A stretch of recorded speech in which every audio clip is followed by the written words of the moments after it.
Wylie, you here, buddy? Yes, sir. I'm with you, man. Thanks for having me on.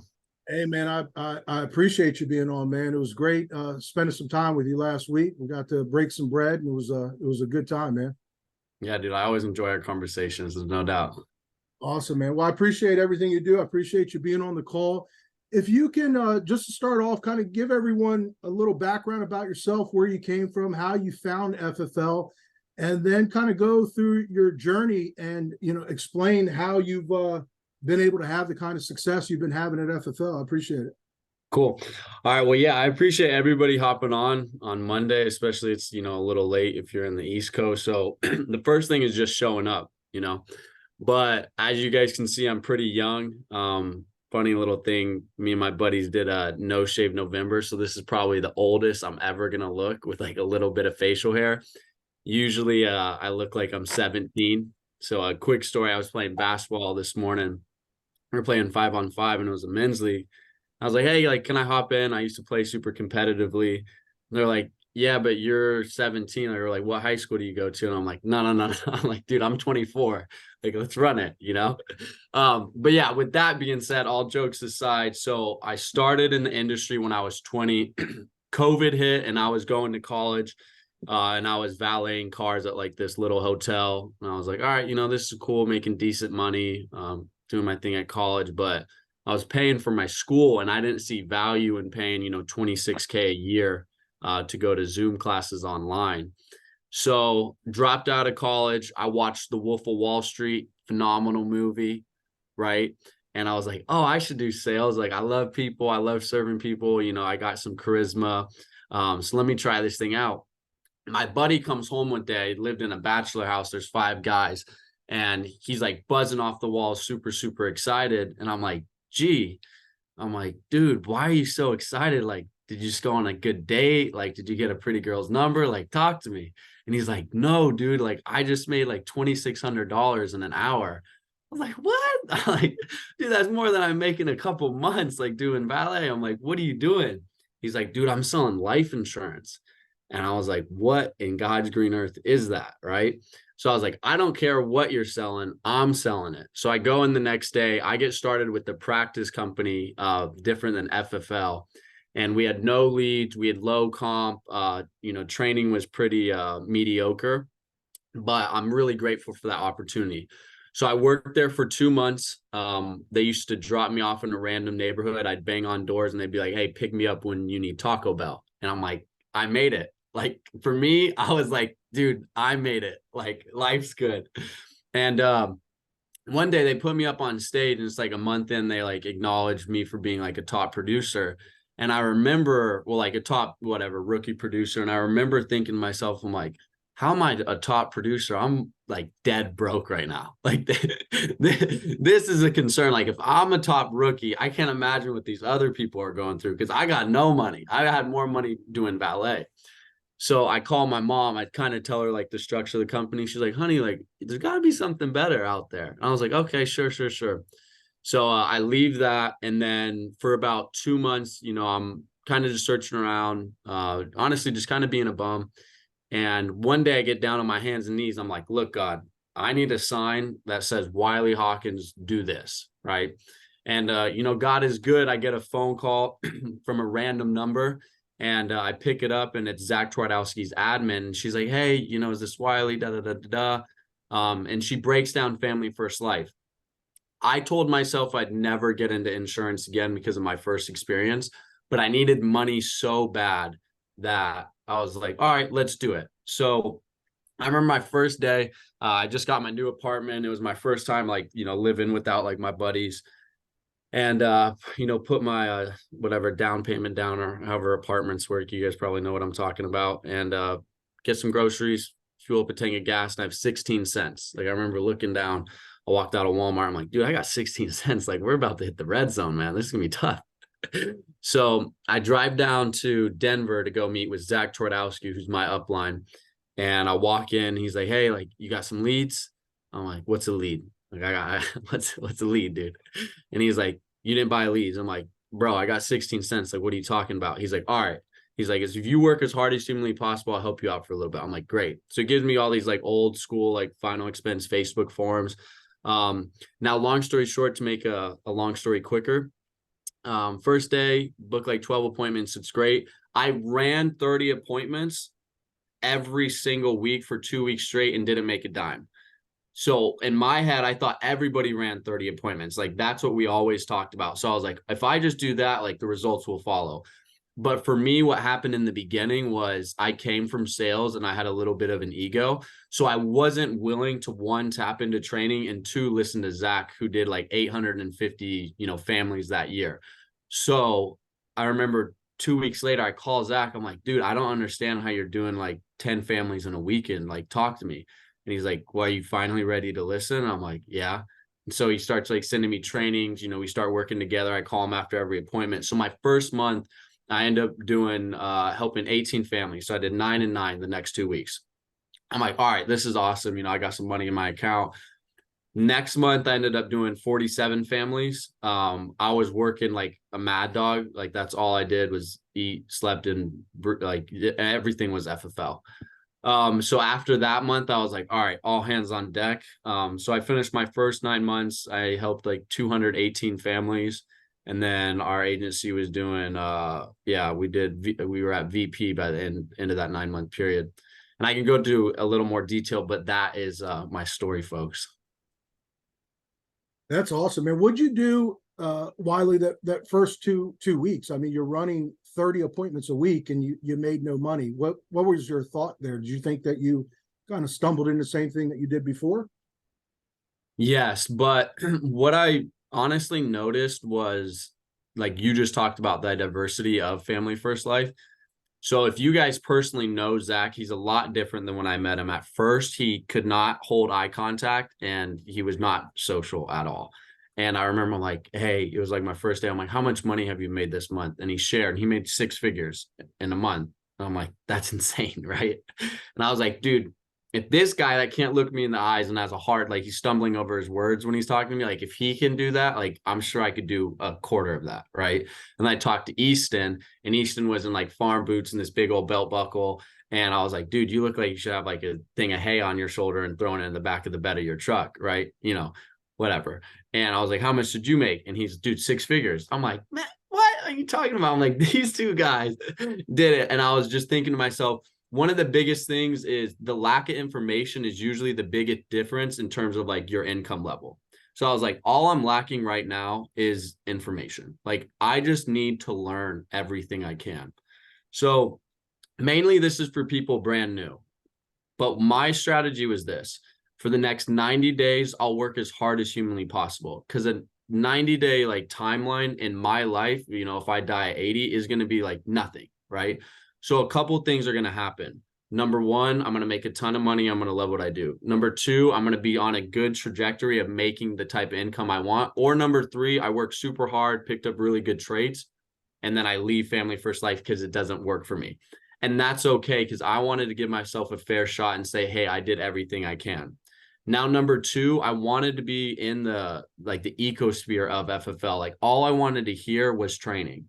So during my car time and every time I went to the gym, all I listened to was training and podcasts. Like Steve Giordano was a big person for me. Easton Patton's training was awesome. And a lot of people will listen to trainings, but like the biggest thing is, I don't believe in the saying knowledge is power. I think applied knowledge is power. Like one of my best friends in high school, he missed 2 questions on the SAT. He's like smartest kid I know. He lives in his parents' basement and he works at Sunglass Hut. I love the kid to death. I'll tell him all this to his face. He has a ton of potential he's not using, right? He's super smart. He just doesn't apply it. So what I'm getting at here, folks, is when you listen to these trainings, like I would write it down and then immediately I would go into my appointments and start using what I picked up. Like this morning, if you guys can see this is all these notes from a guy, like the sales trainer I've been listening to. And immediately today, I wanted to put that into practice. And so I think that's the biggest thing is when you're new, pick a timeline to figure out how long you're going to go after it with all you got. 2, train, and then 3, apply it. And then from there, you're just going to make course corrections as you move on. But Mike, that was honestly like one of the biggest reasons why, my production went from 18 to 47 immediately. Now, when you first came aboard, were you doing in-home or were you in the house? How was it when you first came aboard? Yeah, so I was doing in-home. In-home, and what type of leads were you working back then? I was only working Facebook final expense. Got it. So I think most of the people that are having success at the company, everyone kind of started out that same way using Facebook final expense. And I see just too many people, they look at everything. Everyone sees the IULs, they see annuities, and they see all these other things. But I think there's way too many people that don't just grasp that basic foundation, which I think final expense does for you. Also, final expense teaches you the grind of this business, which is so important, right? Yeah. Because if you can do that and you can put forth that kind of effort with any type of lead type, you're always going to have success. When the company kind of transitioned over to telesales, how was that for you? How did you go through that transition? Did it take you a while to learn how to do those, to sell over the phone? Yeah, no, it definitely did. Number one, so I was selling for 2 years at a very, very high level. And I knew that, the industry was going to change, just the way business as a whole across the country was going to change. And I was like, I want to be in front of this. So what I did, and if most of your guys telesales right now, are there people still in the field or? There's a few. I mean, we're probably 90% telesales. Okay.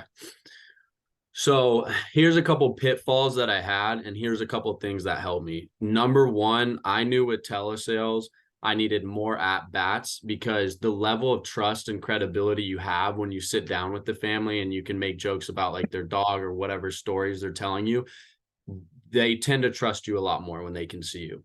So I knew that I had to purchase at least like 25 to 50% more leads than I usually had, because I wanted to go through that learning curve and shorten it as quick as possible.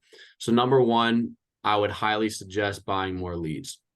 Number two was, I think we can all agree that dial days compared to the field days, like I would take a field day over a dial day any day of the week. 100%. So when I was transitioning, I was like, I'm going to dial 6 days a week. I have to create an atmosphere that allows me to work and enjoy my day-to-day process, right? So immediately I got plugged in with, all the groups. It was like mainly Nita, Nita and Hayden at the time that were doing telesales. So I got plugged in with them so I could hear the guys that were closing at a super, super high level and see what they were changing compared to their in-home presentations and their telesale presentations. And then I would just adjust how I talk to my clients based on how they had talked to their clients. So that's a huge piece of the puzzle, is like, got to get plugged into Zoom, right? And then it's not only that, but it's just listening to folks and be like, all right, why did he say it? Why did he say it like that? Okay, am I saying it like that? No. Okay, let me change that real quick. And boom. So yeah, after that, I mean, my production dropped for like the first 2 months from, 30, 40 to like 15 to 20. But right now it's all the way back up to, 40 families consistently. But I would say, yeah, just get plugged into a good atmosphere. And then number two, purchase more leads. But yeah. And how many leads were you purchasing on a weekly basis back then when you started getting up to doing, 30, 40, 50 a month? I was spending around 2,500 a week. So that could have been 200 to 500 leads a week. Got it. And was there a time when you started to transition off of Facebook? And if so, what'd you start purchasing at that point? Yeah, so like right now my lead flow is pretty simple. So I do a ton of stuff from the ILC. So I'm honestly in love with these new mortgage leads. I think they're great. I'm a big believer in don't, put all your eggs in one basket. So I pretty much have 3 lead types. One, the mortgage leads. 2, any type of like IUL lead. I think those are great. And then honestly, my favorite are the ethos abandoned cart, because like just the psychology on it, those people have put in their social security number and they're like 80% of the way of getting insurance, and then they don't fill it out. And then ethos will call them like 3 to 4 times, and then it becomes a lead. Right. And it's like, dude, if they got 80% there and like gave out their social, and if I can get them on the phone, it's a wrap. Right. So those are my 3 lead types right now. We used to do leads outside of the ILC that we were like, a friend of mine was making. Those were fine. But right now, those are the main 3. Yeah, Don was just talking about ethos a couple weeks ago, and Jacob Bruns, who's on here, he closes a lot of ethos stuff as well. And it's funny, he's also doing a ton of Facebook stuff, Facebook final expense, and then he's throwing ethos, and he's also hitting mortgage protection. So that's like a couple weeks in a row now where we have people that are talking about the same exact leads. So was there a time, Wylie, where you weren't buying a lot from the ILC? Yeah, there was. But now I know that a bunch of changes have been made. I know Andrew Taylor has gotten more involved with it, and I'm hearing a lot more people throughout the company that are absolutely crushing with the ILC, and especially I'm hearing so much about the mortgage and then the ethos stuff. So that's exciting to hear. Yeah. Team wise, what are you doing for a Zoom room? Is your entire team like dialing with you in a Zoom room? Or are you guys part of a larger room? What are you guys doing every day to dial together to help the new people coming aboard? Yeah, so we have 150 agents. So if we had like one massive Zoom room, it would just be pure chaos, you know. So what we do is there's just one link to get to our Zoom, but then there's breakout rooms for like all our, all our managers. So what I personally do is I usually just take my base shop, like the guys I'm working with right away. And so we usually start at 9 and then just go to like 7 or 8, whenever the job's done. But we do about like 15 to 20 minutes of training. Now, this is mainly specific for like if you're a manager, if you're looking to hire. I take like all the guys that are just fresh out of contracting. I'll get them in. We go through like some scripts, some scenarios that they went through the day before. Just pretty much like figure out, all right, what are you struggling with? Are you having struggle, building the why? Are you getting bank account, social security objections? Like, all right, what do we need to adjust and fix that? Here's what I would say, subtract this from what you're saying in your presentation. And then from there, it'll be like 10, 15 of us, and then we'll dial all day. And my main goal is, I'll close like two deals a day, but my whole goal is to listen to my guys' presentation. And then right when they're off the phone, you'd be like, hey, I think you should change this right here. Like when you said this, I think is when you lost them, like just try this one out. And I think that's really important. Like as you guys begin to hire people, the first 20 hours of when you train somebody is by far the most important. So if you guys can just get super critical and make that like one of your biggest focal points is, all right, these first 20 hours is going to be their foundation. Like I need to adjust all their bad habits that they're going to have. And also people are a lot more receptive, like their first week working here. So it needs to be like a top priority to train them appropriately and spend your time. And yeah, you might take a hit in your personal production, but at the end of the day, if I can teach a guy to do 20 families a month and I only, submit 10 policies less than normal, I'm going to be perfectly okay with that. Got it. Is there a particular script that you guys are using for your telesales? Yeah. We have pretty much just like a top to bottom script. Honestly, if you could just read and write, you could probably close like 5 deals if you work 60 hours a week. Got it. I could get that to you if you want it. Yeah. It seems like every time we have these calls, everyone wants to see the script, but I think what it comes more than anything else is work ethic and just doing it. What does the schedule look like do you have a lot of part-time people, or you're mainly most of your people full-time? Most of my people are full-time. And what kind of hours are you? Monday through Saturday, Monday through Sunday? Like, what's your schedule look like every week? Yeah. So my schedule, just like everything. Yeah. Okay. So my schedule is pretty simple. So like I start at 9, work out, do my thing in the morning, start at 9. I usually train my guys till like 9:30. Then I spend like 30 minutes like checking all my emails, just doing any random stuff. Then I start dialing at 10. I go from 10 to 7 typically. That's when I'm able to train, close my deals. And then from 7 to like 8:30, 9 o'clock is when I do all my recruiting. And so this is crucial if you're building. The one thing that I lacked a lot in the beginning was once I figured out how to sell, I was scared to interview people and I didn't know how to like build the value of Family First Life. And I was like, dude, I wish someone could train on me. Now, all credit to Zach. He taught me how to sell and build at a high level, but I never got to hear him, do interviews and like really get down and like present the opportunity of Family First Life.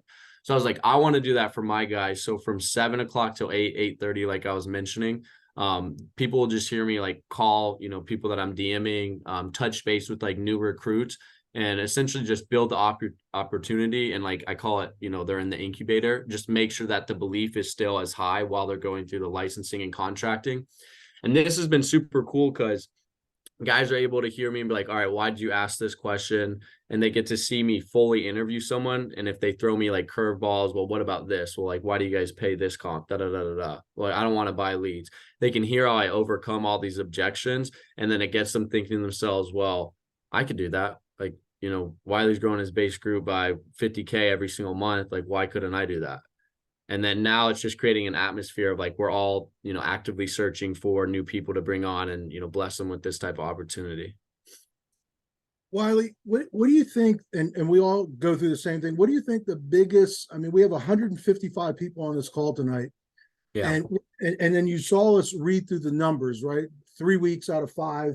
What do you think is the biggest reason why everyone isn't doing over $20,000 a month? What's holding everyone back from being able to do that? Schedule and consistency. So, I mean, 3 things: schedule, consistency, and then lack of intention. So you could have, number one, ask yourself this question, like, how bulletproof is your schedule? Like if I asked Mike right now and I was like, dude, send me your calendar, I guarantee like hour by hour, it's blocked off into whatever he's got to do. And success leaves clues. Like that's like one of my favorite sayings, because I was never great in school, but I was really good at cheating and copying. And this is my favorite business because all you can do is copy everybody. So I was like, all right, well, if Mike is planning his week on Sunday for the whole week, I should probably do that, right? If he's blocking out this time and he's being intentional, I should probably do that. So that's the first thing, is like, look at your schedule. 1, do you have one? 2, where do you lack, etc. Yeah, like look at that. That's what I'm talking about. That is what I'm talking about, baby. The second thing is just consistency. So I was listening to Patrick Bet David the other day. He runs PHP, stud of a guy. Check out his podcast. Like, honestly, he's got tons of wisdom, but he talks about this idea of pace.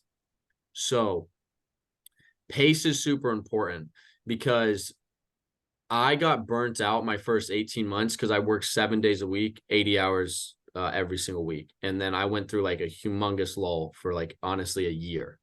And I was like, I never want to go through that again. So what I had to figure out is, what is my pace going to be? So when it comes to your schedule, like schedule in family time, like schedule in time for yourself, right? Like you got to make sure you have that, but you got to figure out what's my pace, right? So like if you want to do $1 million, do you want to do it within a year? Because then it's crunch time. Do you want to do it within 3 years? Okay, that's your pace. It's a lot more doable. 5 years, etc. So you can figure that out. And then the third thing is actually being intentional. So I went through this point of, I was running 30 appointments and I couldn't close anything. And I was like 14 months in, and I was like, what in God's green earth is going on? Like, why can't I, help a family? And what was happening was I was not intentional. Like when I sat and presented to the family, my mind was elsewhere. It was on my new recruits. I got to fire this staff. I was having problems with my girlfriend at the time, like whatever it was, but my mind was elsewhere. And what I realized was I had to be super intentional. Like when I'm closing somebody, that's all I'm thinking about. Like I mute myself on Zoom and it's boom, just me and the client locked in. So having intentionality, but I think those are going to be the 3 biggest things: is schedule, consistency, and then just being intentional when you actually present to people. Awesome, man. Normally we don't open up for questions, but I'll take a few questions because I see a lot of new faces on here. And I'd like to be able to have a couple of people jump on and maybe ask some questions of Wylie directly, someone who's only been here 3 years and having just a ton of success with the company. So does anyone have any particular questions for Wylie? We can just unmute and ask one at a time. What's up, Wylie? How you doing, brother? I'm doing good, Dean. How you doing, man? Wonderful. Hey, quick question. So I know you talked about leads a little bit and diversifying it, and you're doing telesales now. Can you share with us, when you switched to telesales, what was your initial lead investment in the beginning, and what is it transition to now to have that success on the pace you're at? Great question. Yeah. So in the beginning, like I mentioned, you know, I wanted as many at bats so I could close my timeline on that learning curve. So I was spending 2,500 a week. That only was happening for about I would say a month, realistically. And then it's slowly gone down. Right now I spend like 12, yeah, probably around 1250, and then consistently put up like right around 30 families a month. So Awesome. So when you did that first month at 2,500 a week, that's 10K in that month. What was your return on that? And I'm only asking this because a lot of new agents probably have that in their mind in the process. Like, how can I get to that level? Like, what was your return when you did 10,000 of an investment in that 1 month? yeah, the first month was 20K, so it was just double. But like, you know, in FFL schemes, it's not great. But if you ask yourself the question, like anyone that's like on the fence with, you know, making a big lead purchase, like I always thought about it like this. So if you went to an ATM on Monday and you put $100 in, and let's just say on Sunday the ATM spits out $200. You're like, oh shoot, cool. You do it again the next week. You're like, oh man, this is I love this ATM. We need these things all over the place, right? It's like, how much money would you give that damn ATM? Dude, I give it everything in my bank account. Now it's the same thing with leads, right? You got to see like what your return is, you know, for each lead, etc. But you're gonna get a return. There's no doubt about it. It could be 4x, 10x, 15, 3, whatever, right? So if you guys can just figure out that ratio, if you're only spending 500, which is what, 2,500 a month, and you guys issue 10K, like that's a 4x. Like that's phenomenal. It's like, dude, go and spend $1,000 and you'll go right 40K that month, and you spent whatever, you know, 8K or whatever it is. So yeah, that was my approach on telesales and with my leads. And obviously as your skill gets better, the lead cost goes down. Yep. Yeah. Well Yeah. done. Thank you for sharing. Dean's a top producer and he still has questions. You see, I love the learning from others, man. Like I never top stop people always learning. learn. I'm mind boggled. I have people that are not on right now missing key points here. And I'm like, what are you doing with your lives? Like this is important stuff. If you really want to reach success, you learn from people who are doing it. I want to get great at telesales so I can do a better hybrid approach on my schedule. I still do face to face. So I want to ask, what are people doing so I can, you know, compare that to what I'm doing. Like I do 12,000 a month in leads right now. Right. And I do 60, 70, 80K a month because of it. So it's all on a proper spread and investment. You got to invest. You can't be afraid to invest. At the end of the day, the one, here's what I noticed, Wylie, and please correct me if I'm wrong, because you also have a pretty big team. The ones that are afraid to invest are the ones that don't believe in themselves. Yeah. 110%. So I'm glad you shared that. Thank you for you know, painting that reality with it, because that's huge, especially for a lot of new people on here. Wylie, what did you do? Because a lot of people go through that. They get, I guess, a little bit burnt out, or you know, whatever you want to call it. How were you able to get out of that and get back on the right track and get back to get your head right and get back to work? How'd you get out of that part? Yeah, it was a couple things. So number one, I honestly was just thinking about, all right, when was the time I was most fired up about the business? Got it. I figured out the timeline. It was like the first year. I was like, okay, what was I actively doing on a day-to-day basis? And so I went through it. I was like, dude, I was working out. I was reading my Bible. I was listening to trainings. I was speaking to people that were doing better than me in the business. And that was the only people I was getting advice from. And I was working and I was just happy. I was grateful about it. Right. Like I was really grateful for the opportunity. I was like, all right, what am I doing today? Dude, I wasn't working out that much. I was hardly reading my Bible. Like everything that I just like listed off, I wasn't doing. And I was like, oh, like super funny how that works, right? Like, duh. And so then I got back to like all the normal stuff. So like even right now, like I have a goal where every single time I go and work out in the morning, like I listen to an FFL podcast. Like I get myself ready for the day. You know, I learn something, I pick something up. Like I have a little note on my phone that just says podcast, and it's all these little like notes of just what I picked up. So I was like, all right, let's do that. Two, what was happening was I was only calling people that were at the same level as me, right? So it was either all people that sold 30, 40K, but I wanted to sell 60 consistently, 80 consistently. And then I was reaching out to people that were super negative in my group. And so like constantly, I was just hearing the same negativity like all the time. And then what I realized, I was like, dude, you got to put, you know, your air mask on first, like what they say in the plane, like you got to protect yourself first so you can be good for everybody else. And so I had to cut off a lot of negativity in my life. And then, yeah. And then after that, it was a 2-month time frame for me to get back to normal. And then I also kind of think about, why are you doing this in the first place? So for me, it was honestly just to make money. Like I was just dead broke and I was like, I'm just going to go produce. And then I got excited about the business and I was like, I want to change lives. Right. And then, in all transparency, I started making a good deal of money. And then I forgot about what it was like to be new. And so what I realized was like, dude, I love that feeling of having my back against the wall. Why don't I just work with only the guys that are in that position? Like they're hungry. They'll do anything. Like I love crazy people. Like that's perfect for me. So I was like, that's who I'll talk to. So now I only speak to my new guys and like 5 of my managers. That's it. Because that's all I want to talk to. Guys that want to grow, and then people that have to make it work because they got more fire than anybody else. I have a question for you, Wally. When you said in your 14th month you were having a hard time and you weren't making sales, when did it finally click for you? And how do you go about recruiting new agents, like when you recruit them? Yeah. I'll talk on the recruiting thing because I did want to bring this up real quick, and then I'll answer the second one. I'm going to forget the first question, all right? But with that being said, so with recruiting, here's like what I've seen in my group that has not worked at all. And it's throwing everything against the wall and seeing what sticks. I'm talking about like hiring the dude at 7-Eleven that's like, oh, I need a job, or like this person or this person, you hire them, right?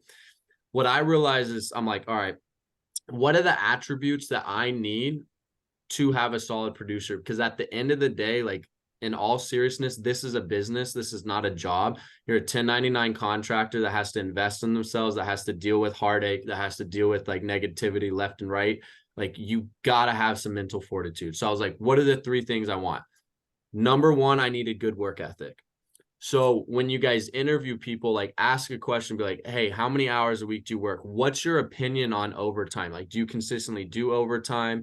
Like walk me through a period of time where you wanted to accomplish something and then you did. Like, what did that look like? Was it worth it? So you start asking all these questions, you get a good idea. All right, is this person a hard worker? Yes. The second thing is I want to see if they're accountable. So I'm like, hey, you're in this situation right now.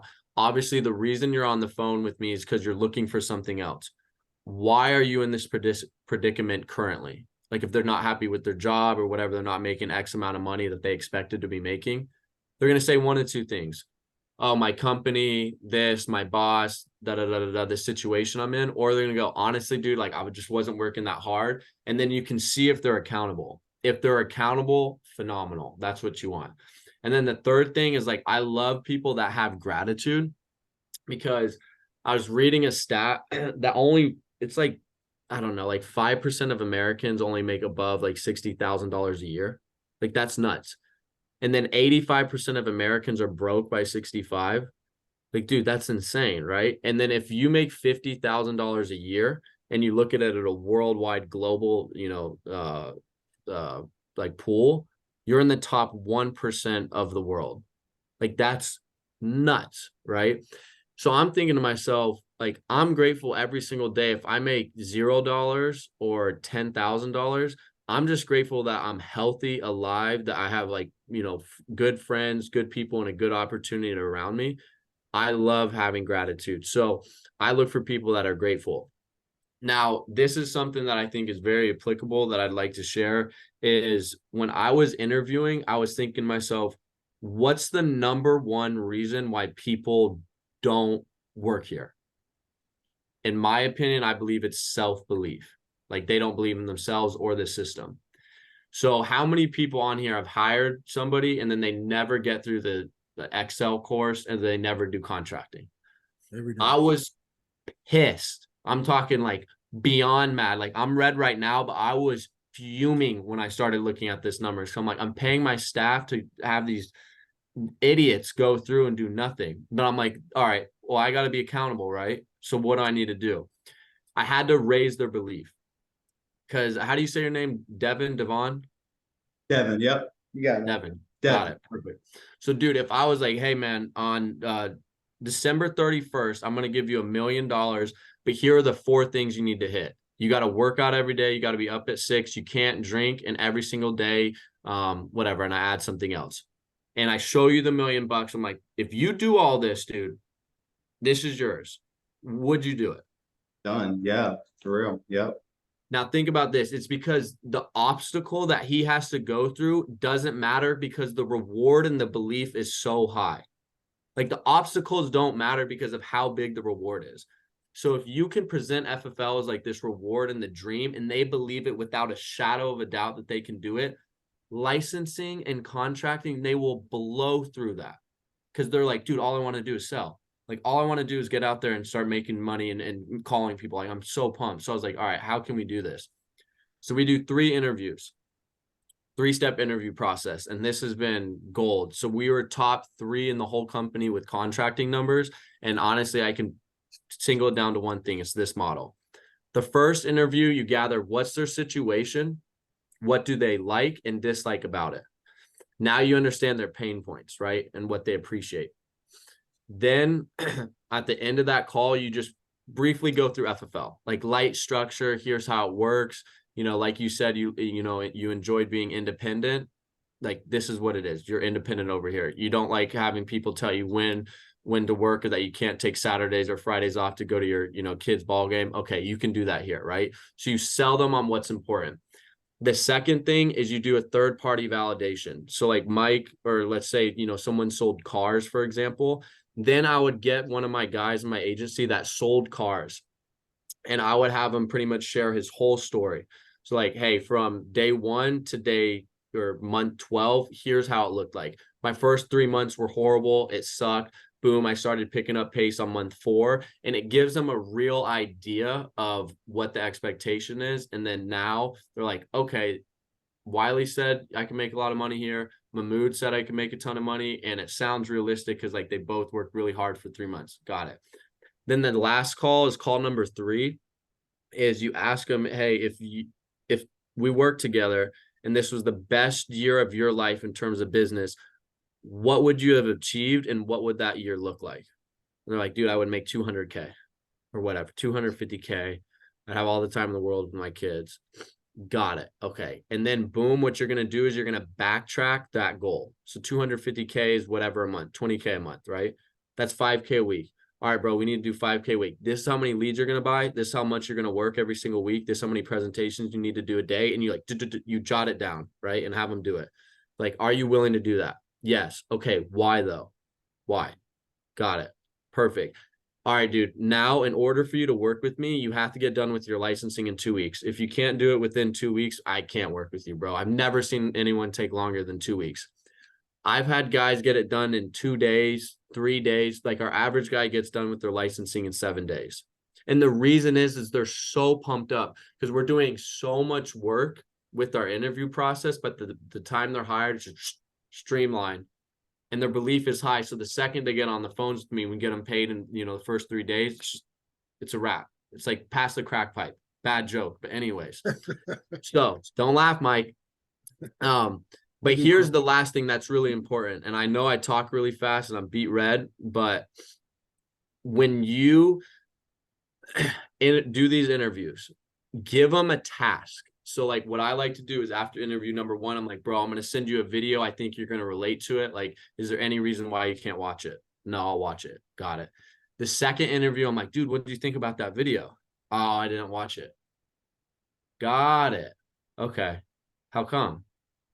Well, blah, blah, blah. I did,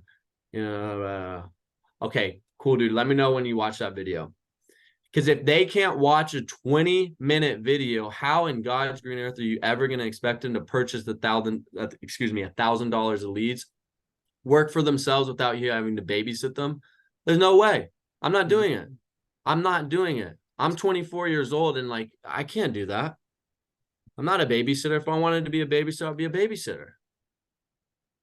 So with that being said, like the 3-step interview process has been great.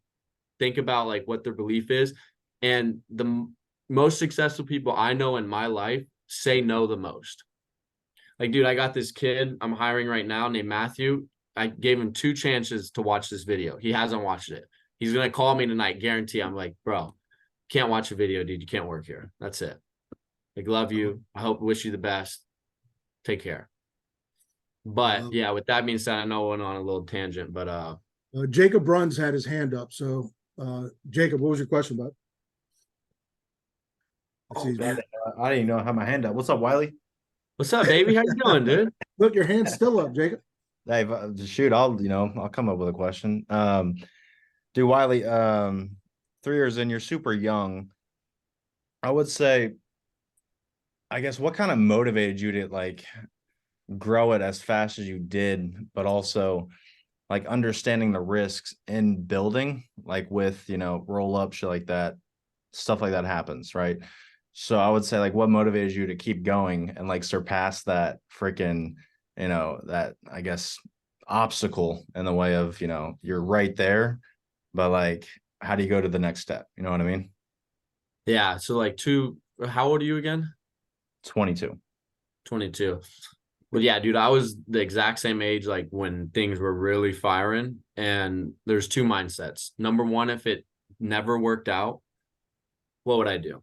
I'd go back to everything I know, right? Like I just go back to my old lifestyle and I'd have all these attributes and tools that I could apply somewhere else. So I was never afraid of taking the most risk because of my age.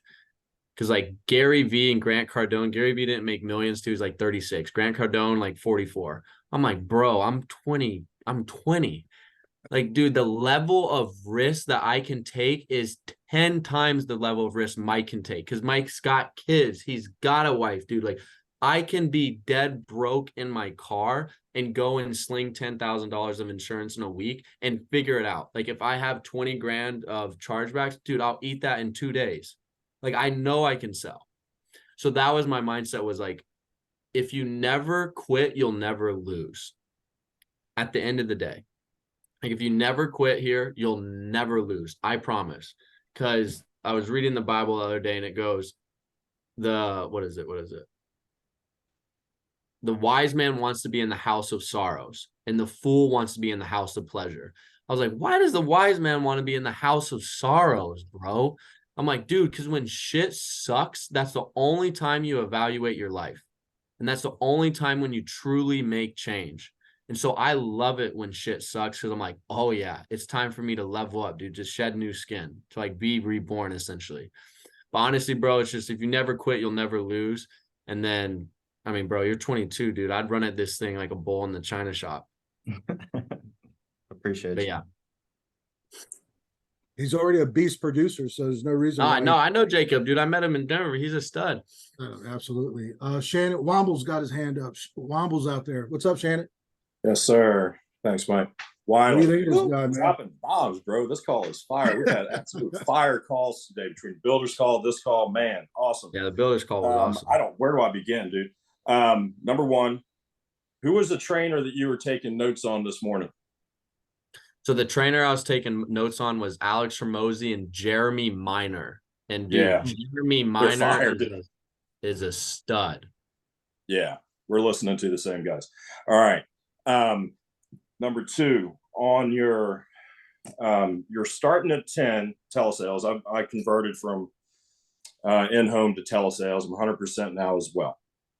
And you're right, you do need more leads, right? So I love the way you're diversifying your lead structure. Love it. Now you're starting at 10, work until 7. Now you're in Denver, right? I'm actually in North Carolina, East Coast. Oh, you're in North Carolina. I thought you were in, okay, we're neighbors, bro. I'm in Virginia. Oh, there we go, dude. Yeah, I bounce around a lot, actually. Okay, I didn't know if you were like backtracking, like if you're starting at 10, if you're on the West Coast, if you're calling the how you're doing, how you're structuring that. All right. So with that, what is the best times at your pickup rates? I guess it's from 10 o'clock on. You don't have success early in the morning, or you just want to go ahead and that's your schedule?